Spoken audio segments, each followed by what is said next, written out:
Yudh means war.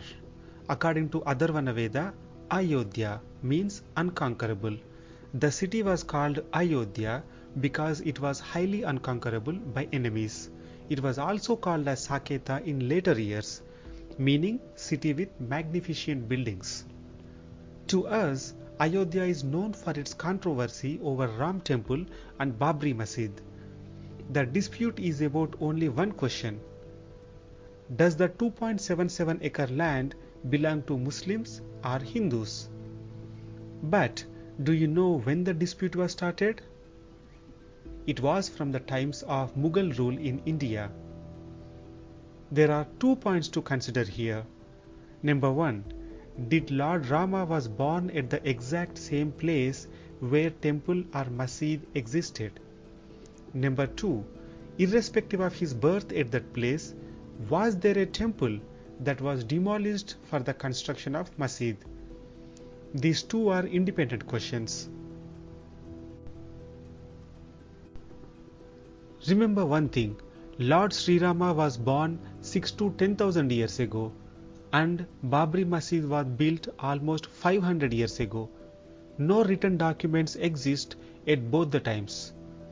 So it is hard to understand who is right and who is wrong. But this issue is a matter of beliefs and emotions, because it is the religion that is ruling and deciding the fate of the world. Now let's see the information that we have about Ayodhya history. Vaivatsa Manu founded the city of Ayodhya according to Hindu Puranas. The city served as the capital of Kosala kingdom and was ruled by Solar dynasty kings including King Dasharatha. Eventually, his son Lord Sri Rama ruled Ayodhya. According to the Garuda Purana, Ayodhya is one of the 7 sacred sites where moksha, or a final release from the cycle of death and rebirth, may be obtained. Hindus claim that it is the birthplace of Lord Sri Rama and his temple was demolished to build a masjid. According to historians, walls of masjid had inscriptions indicating that Mughal Emperor Jahiruddin Muhammad Babur built the masjid in 1529, and so the name is Babri Masjid, meaning Masjid of Babur. But according to East India Company's surveyor Francis, an alternative story tells that Aurangzeb built the mosque by demolishing Lord Rama temple. Not just for the Hindus, but Ayodhya was also an important place for Jainism, because Jain scripture relates that 5 Tirthankaras, including the founder of Jainism, Sri Rishabdev, lived in Ayodhya. For Buddhists, Ayodhya holds a special place as a center for Buddhism during Mauryan Empire in 322 before Christ. This city is called as Ayodhya in Pali language during the time of Gautama Buddha. Ayodhya had the name Saketa after the great emperor Kanishka Saketa in 127 Christian era. After Saketa, it is not clear when the name changed back to Ayodhya, but Chinese pilgrim monk Xuanzang in 636 Christian era termed the city as Ayodhya in his books. Even during the Mughal rule in India from 1526 to 1857, there were protests from Hindus as they see the masjid site as birthplace of Sri Rama. While there are no historical records available for this claim, archaeological evidence in 1970, 1992 and 2003 suggests that the site had temple structure before Babri Masjid construction. In 1853 itself, a Hindu group known as Nirmohi Akhara occupied the masjid. But in 1855, at that time administration divided the place into 2 parts, each for Hindus and Muslims.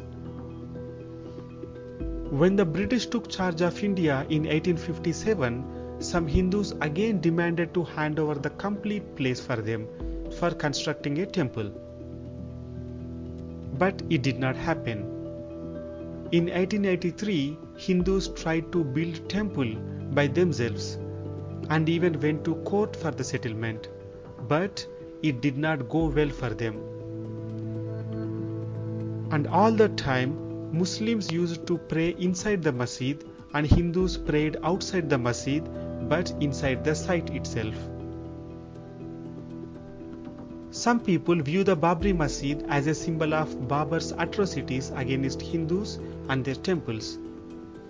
While Babur and Aurangzeb are considered as violent and ruthless Mughal emperors, Akbar, the grandson of Babur, is considered as a rational, people-loving and religiously balanced emperor. In 1949, Hindu activists entered the masjid and placed the idols of Ram and Sita in the main prayer hall of the masjid. But to avoid religious clashes in newly born India, Prime Minister Nehru demanded that the idols be removed. For a while, Hindu priests kept offering daily worship to God at that place. However, following a lawsuit by Muslim clerics, the courts intervened, and the gates to the mosques were locked, leaving the idols inside the masjid. Since then, the clashes between Muslims and Hindus are very frequent, leading to the destruction of masjid in 1992 by certain Hindu groups known as Karsevaks. In late 2010, Allahabad High Court divided the land between two Hindu groups and Muslim Waqf Board, which is responsible for the maintenance of Islamic properties in India. But this division was not agreed by them. So, followed by that, in March 2019, the Supreme Court appointed a 3-member panel for mediation of the issue. On 9th November 2019, a verdict cited a report by the Archaeological Survey of India as evidence that the remains of the building that was not Islamic were existed beneath the structure of the demolished Babri Masjid.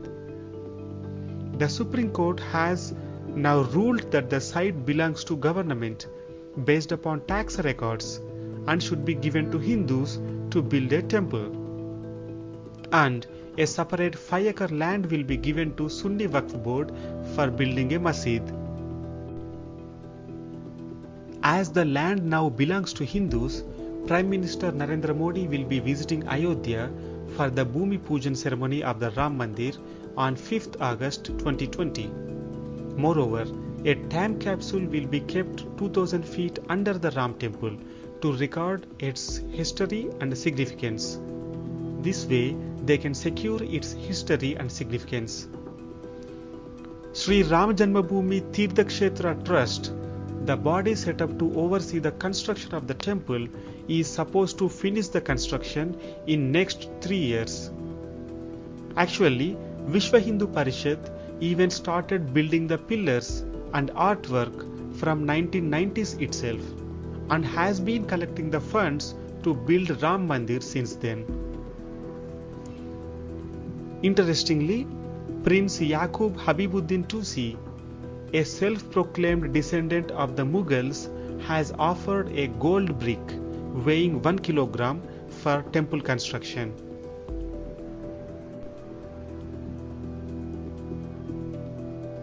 Well, thank you everyone for watching the video. For more related videos, look for the links in the description.